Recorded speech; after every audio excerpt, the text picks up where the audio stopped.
इंदिरा एकादशी महात्म्य कथा. पितृपक्षात अर्थात भाद्रपद कृष्ण पक्षातील एकादशीला इंदिरा एकादशी असे म्हणतात.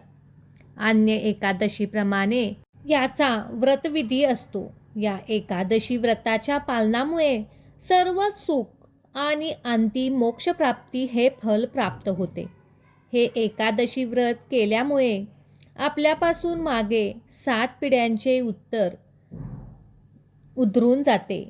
आपल्या पितरांना दिव्य लोकात प्रवेश करता यावा म्हणून प्रत्येकाने हे एकादशीचे व्रत अवश्य करावे. या दिवशी भगवंताच्या शाळीग्राम रूपाची पूजा करतात. पूजेमध्ये तुलसी दल अवश्य वाहिले जाते. याशिवाय विष्णूंची पूजा संपन्न होत नाही.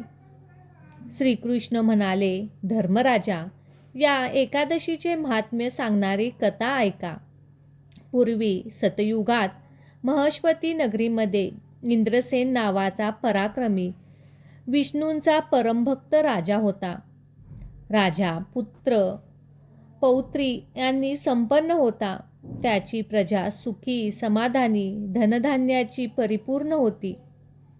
एक दिवस राजा आपल्या मित्रगणासह राज्यसभेत राज्यकारभारासंबंधी विचारविनिमय करत बसला होता.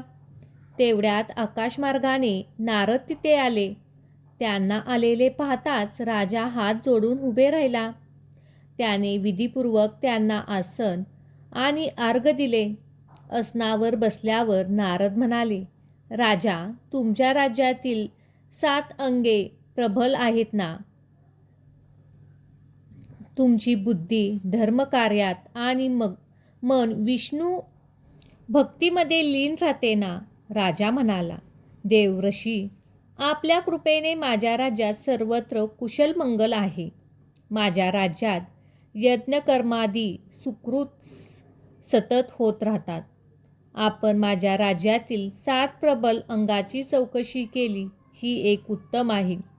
राज्य सुखी होण्यासाठी सैन्यदल, शेतकरी, तज्ज्ञ, अवजारे, कायदा सुव्यवस्था राखणारे शिपाई, राज्यकारभार करणारे मंत्री, कलाकार, व्यापारी, ही 7 अंगे मजबूत असल्याशिवाय राज्य सुखी होणार नाही. परंतु आपण कोणत्या कारणाने आपल्या भेटाय आला आहात ते सांगाल का? नारद ऋषी म्हणाले, राजा, आश्चर्य वाटेल माझे भाषण ऐक. मी एकदा ब्रह्मलोकातून यमलोकात सहज फिरत गेलो. यमधर्माने माझे स्वागत केले. मीही त्याच्या कामाची प्रशंसा केली. तेव्हा त्या यमपुरीत यमराजाच्या सभेत मी महान ज्ञानी आणि धर्मत्वा असणाऱ्या तुझ्या पित्याला एकादशी व्रत भंग केल्याच्या कारणामुळे यमपुरीत राहावे लागत असल्याचे पाहिले. त्यांनी मला पाहताच जवळ घेऊन तुला निरोप देण्याची विनंती केली. त्यांना निरोप असा आहे की मी राजाचा पिता.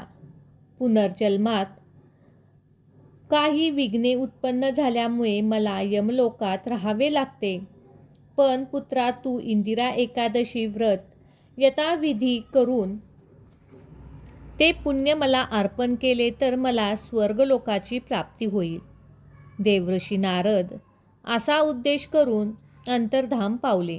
राजाने इंदिरा एकादशी आल्यावर बंधू भावानी, राज्यसभेतील मंत्री, लोकप्रतिनिधी, राजा यांच्यासह एकादशीचे व्रत विधीपूर्वक केले.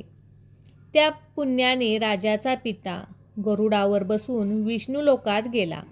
राजा इंद्रसेनाने एकादशीच्या प्रभावामुळे प्रदीर्घ काळ राजपद भोग घेतला व अंती स्वर्गाला गेला.